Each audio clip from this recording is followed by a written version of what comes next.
Ashamarka fuuni kabajamtoota fi jaalatamtoota daawwattoota Facebook kiyya jala jirtan akkuma seentanii sheerii godhaa. Uummata keenya kan Saudi Arabiyaa keessatti mana hidhaatti dararamaa jiran san mee sagalee ta'aa fi bakkuma argitanitti iyyadha. Olumaayattis ta'u, sheekattis ta'u, muxawaattis ta'u, istaazattis ta'u, warroota biyya keessa irra caalaa jajjaboota.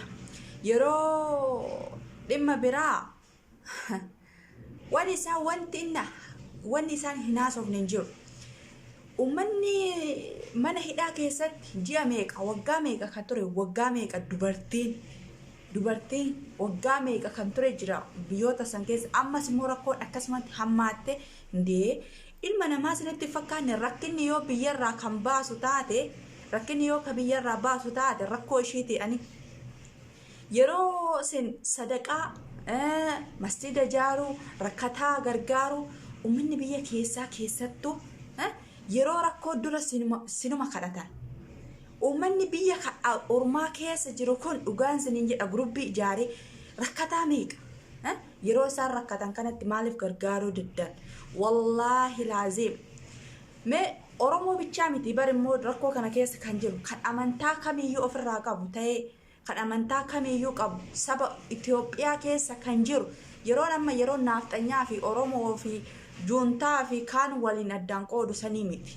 Yeroon amma rakkoon teenya takkittu nuti biyyattii Itoophiyaa keessatti wal qoonnoos takkittumaa rakkoon teenya hundi keenyaa tokkichuma. Achi keessatti Oromoo bichaa argita. Uummata gamtaa kamiyyuu saba kamiyyuu Tigiriyaa taatu, Walaayitaa taatu, Sooddoo haa taatu, Jimmaan haa taatu, Arsii haa taatu, Walloon haa taatu, Harargee haa taatu, uummanni kamiinuu Amaaraa haa taatu, Waaqeffataa haa taatu, Pheenxee haa taatu, Ortodoksii haa taatu, Waaqeffataa, Musliima haa taatu, hundi isaaniitu yeroo kanatti rakkoo hamaa keessa achi keessa jiran jechuudha. Kanaafuu yaa uummata keenya adma fi istaazonni asirra baatee huccuu adii uffattee sheekoolee deebitee nuti isaan tuquufi miti. Maaliif hin dubban? Akkuma namni mazluuma argite mazluuma sanii yoo birmatteedha kan rabbiin keetillee daawaati barsiistu kana asirraa qeebaru. Uummata rakkachaa jiru. Uummata horiin taane ati dirra qabda dirri isaa qunca'aa jiru. Kan qullaa jiru. Rakkoon akka hin taane itti rakkoo tahaa jiru. Kana osoo argitu as baatee dawaa eenyu barsiisuu edda silaa lammiin achi keessa jira. Uummanni kun achi keessa kan jiru kun horii miti.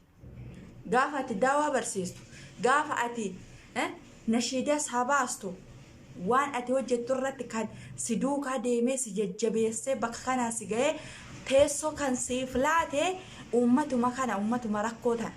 Kophaa kee ati har'a barattee as geechee ustaaza hin taane, kophaa kee barattee ati har'a geechee sheeka muxawwaa ol aanaa hin taane, ustaaza hin taane, uummanni kanatu si jajjabeessee asiin si ga'e eenyu keetuyyuu jechuudha. Har'a tokko maal jedhe seeta istaazotuma keessa nuti saba hin barbaadnu, saba musliima malee saba hin barbaadnu. Hay ati eessatti dhalatte saba kan hin barbaadin eenyurraa dhalatte? Sabni kee maal? Akkanumatti rabbirraa akka maleekaa xabsi godhe moo namarra haati ummaa kee dhalatte sun obboleeyyan kee abbaa garaa jechuu ni dandeenya dhibbumaa dhibbatti. Maali yoo jette namni nuti kabaja kee teessoo kee ilma namaa ta'uu kee yoo si kabajne malee haala daangaa ati nama guddaa ati eenyumaa hin caaltu atillee juma sagaleetti dhalatta barnoota xiqqoo nu caalta jechumaa fi malee nuti saba hin feenu. I don't know. Bar saba hin feenu. Uummanni saba amantaan kan abbaati. Sabni kan uummataati. Kanaafuu ati eenyurratti qeexa kan lammiin uummanni du'aa jiru kun saba ofiin gurguru jechaadha. Amma uummanni Saudi Arabiyaa kunillee sabni kiyya. Biyyi tiyya hin badini jecha uummata kana mana hidhaa geessee jira. Ati eenyu? Ati eessa jirta? Saba kee keessa ani kiyyaa nyaadhee dhugee uffadhee natti tole baqqaachu maqaa argadhee ani bakka sadarkaa kana ga'e saba hin barbaadu maali? Ataadha saba kee kan gurgurte boru diinii keetu gurguruun ooltu. Don't know shakkiin qabu kana. Kanarra kee saba kee gurgurte kan saba kee hin birmadhu jette boru diinii keetillee akkasumatti kaaddee gurguruu feeta ta'uu oolu. Sani isiniin jedha namni yoo quufee waan haasa'uun beeku kalaas.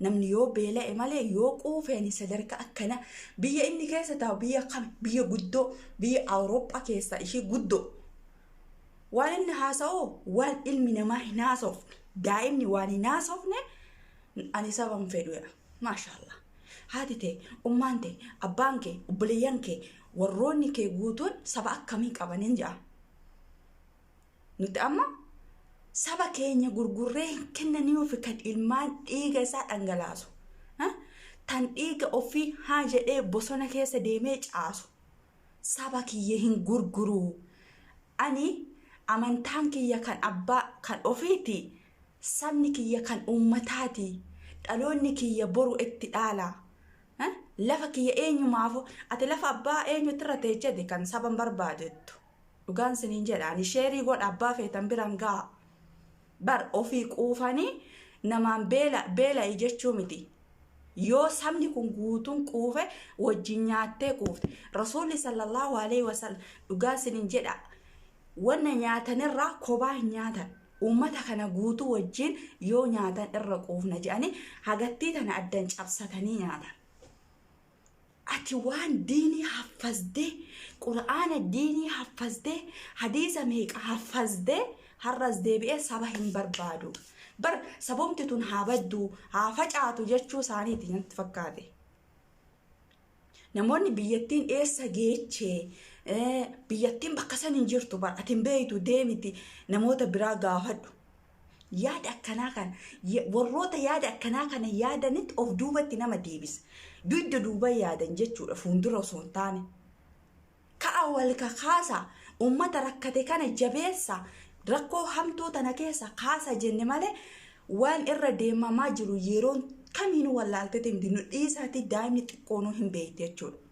dhugaan siniin jedha dhufee saba hin barbaannu jechuu erga jallu qabdani boru diinumaa hin barbaannu akka feenetti jiraanna yookaan akka hindii sanitti hoolaa fi horii yookaan bofa adda addaa gabbadha a'uuzu billaahi min shayxaanir rajiim yaa ummata jaahila yaa ummata gowwaadha yaa ummata waa takka hin beekne dhugaa rabbiititti mee ishee warroonni gargar wal qoodanii kutaadhaan ebeluun deeggarettan ebeluun keessaa dheessa jiraar hinoo mana hidhaalaan tu deeggarte samii deeggarte lafa deeggarte kaabaa kibbaa dhihaa baha deeggarte namni waasii godhu hin jiru maal gootare maal goota ummata akka waan ati gootu hin jiru mee namni achi keessa obboleessa hin qabne mee namni achi keessa jaarsa hin qabne mee namni achi keessa haadha abbaa hin qabne obboleeyyan kan hin qabne jira laa khalaas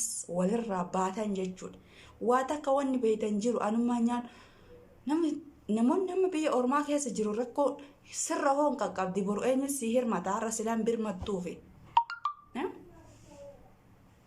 akkasiiti waa hundaafuu mee wal jabeessa mee walii birmadhaa walii dhagahaa insiniin jedha السلام عليكم ورحمة الله يعني التبدية مرت دمدا قالوا ما وروت الججبة والرسابة بربا نسفا قمناتي أتشنجها سنين جدا السلام عليكم ورحمة الله وبركاته